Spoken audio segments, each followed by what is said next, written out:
There's something special about having a nice fragrance. It brings your outfit from a 7 to a 10, boosts your confidence, and even puts you in a better mood. You know that feeling when a homie pulls up and just any chance that you had to get a girl is out the window because it smells like your homie has his life together? Well, that ends today because in this video, I'm gonna tell you the 5 things that you need to know about picking your first fragrance so you don't waste your hard-earned money buying something that you're gonna hate in 2 weeks. We're gonna start with the thing that's completely helped me avoid scams, learn more about fragrances I'm interested in, and actually decide if it's for me or not. And also, this is the one thing that has made my fragrance shopping experience 10 times better. And that's shopping in person. The web is riddled with scammers. We think we know what to look for to avoid scams, but when it comes to fragrances, it's just better to be safe than sorry. Going to stores that are authorized to carry these products is a sure way to know that you're getting what you're actually paying for. But that's not the only reason that you go. It's important to smell the product in person because no matter how many people say that it's the best smell in the world, everyone has their own opinion. And the only way to develop your own opinion is to experience it for yourself. And on top of that, even if you think it's the best smell in the world, you might not think that when you try it on your skin. We'll talk more about why that is later in this video, but the important thing to know is this. Most fragrances, especially higher quality ones, smell different on everyone. The last reason why shopping in person is better is because most stores with a fragrance section will have a dedicated employee who knows enough to answer almost any question. And that alone will save you the headache of trying to guess. However, it'll save you a ton of time to have a basic understanding of what you're looking for before you go in. So let's jump into the next segment. Some fragrances are as cheap as $10 and others can be over $1,000. Believe it or not, it's not just branding and clout. Like in many things, when it comes to fragrances, you often get what you pay for. And the longer you're in the space, the more true that becomes. So the big question is why? What makes one cost so much more if it's all the same? Well, the truth is, it's not the same at all. The biggest factor is the process and the ingredients. You see, cheap cologne usually has a higher alcohol content and is made in big batches, which makes it more affordable to produce. While more expensive fragrances are often made in smaller batches with higher oil content, which costs more to produce. So why does this even matter? Isn't the only thing that actually matters how it smells? Well, not exactly. If you've ever used a cheaper cologne, you've probably realized it's super strong when you first spray it, but then the smell fades just after a couple of minutes. This is because alcohol evaporates really quickly. Now, on the other hand, more expensive fragrances aren't as overwhelming right away, and they last much, much longer. That's because of the higher oil content, which allows the scent to stick. So how does this apply to you, and how can you use this to find what you're actually looking for? Luckily, it's not as complicated as it sounds. We're gonna break it down into the 5 types of fragrances, then figure out which is best for you. So first, we have wax cologne. Wax or solid cologne is for people who are always on the go, but want to smell nice and refreshed. The nice thing about this is that it doesn't leak, spill, or shatter, and as a bonus, it's usually more oil leaning, which means that it lasts longer and activates more as your body warms up. Then we have cologne. And when I say cologne, I mean eau de cologne.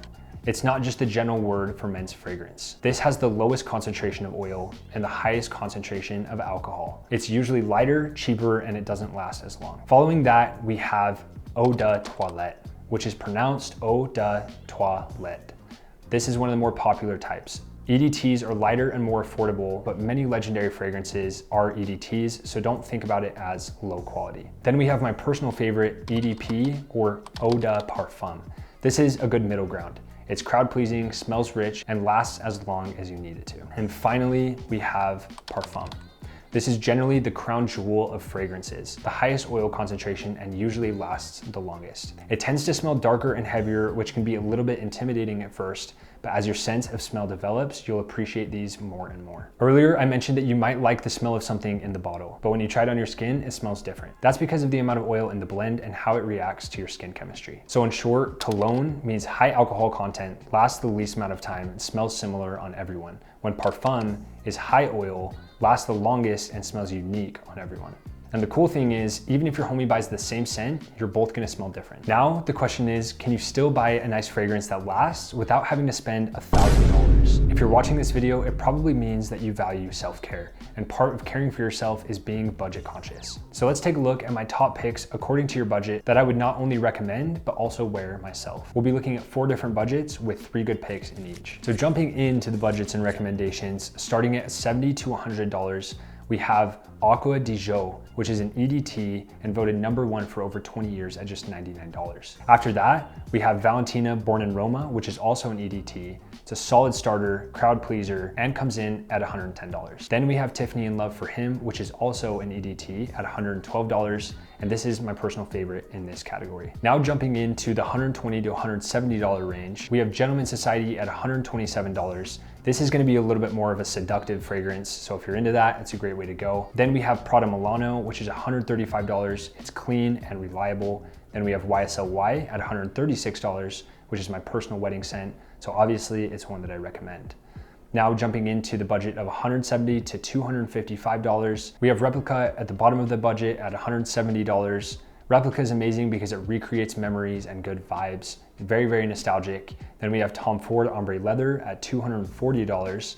And this is just one of my all-time favorites. This is one that I have in my collection and one that I recommend to anybody. Always something that I'll have on me. I love Tom Ford Ombre Leather. After that, at $255, we have Diptyque. Diptyque's very unique and charming. Then jumping into the last budget category, it'll be just $255 and up. So the first recommendation I have is Parfums de Marly. Those usually come in at about $340. It's a very refined, sophisticated, old money, almost European feel. Then we have Creed at $362, and this is considered the king of fragrances. Anyone who's deep into fragrances knows Creed. They were founded in about 1760, so they've been around for a long, long time. And then lastly, at the higher end of the budget, we have Tom Ford at $405, and you're gonna get a timeless, essential, high-end feel with the Tom Ford. So definitely recommend those. But of course, a big reason why there are so many different fragrances to choose from is because there are different times for different scents. So let's dive into some use cases, how you'll actually be using it and what you wanna buy it for to help you figure out what might be best for you. So jumping into the daily drivers, these are gonna be your fragrances that you're using every single day, essentially your scent. I would recommend Aqua di Gio at $99, Tiffany in Love at $112, or Prada Milano at $135. Those are all really good daily drivers and some that I would recommend. They won't get old. So now let's talk about going for a night out. I would recommend Valentino Born in Roma at $110, Tom Ford Ombre Leather at $240, or the Parfums de Marly at the high end of $340. Now, if you're looking to get a fragrance just to freshen up, just to mix things up and keep things nice and fresh in your life, I would recommend checking out the Fulton & Rourke Wax Cologne, which comes in at only $65 and is a really, really good buy at that price point. Lasts a long time and smells great. Then I would recommend Replica at $170 to freshen up because they have so many different types of fragrances that you have a million different ways to freshen up with that. Then we have Creed at $362, which usually has a much fresher scent, so I would recommend it in that category. Now diving into something a little more seasonal, if we're talking about summer or winter, I would also recommend Replica at $170, YSLY at $136, or Diptyque at $255. So just a quick recap. Number one, it's better to buy in store than it is online. Number two, cheap doesn't always mean better value. Number three, you can find a good fragrance at almost any price point. And number four, there are different fragrances for different occasions. But none of this matters if you don't get this one thing right. So lastly, let's talk about how to actually wear the new fragrance that you got. First off, the most common mistake I see is spraying it on your clothes. Do not spray it on your clothes.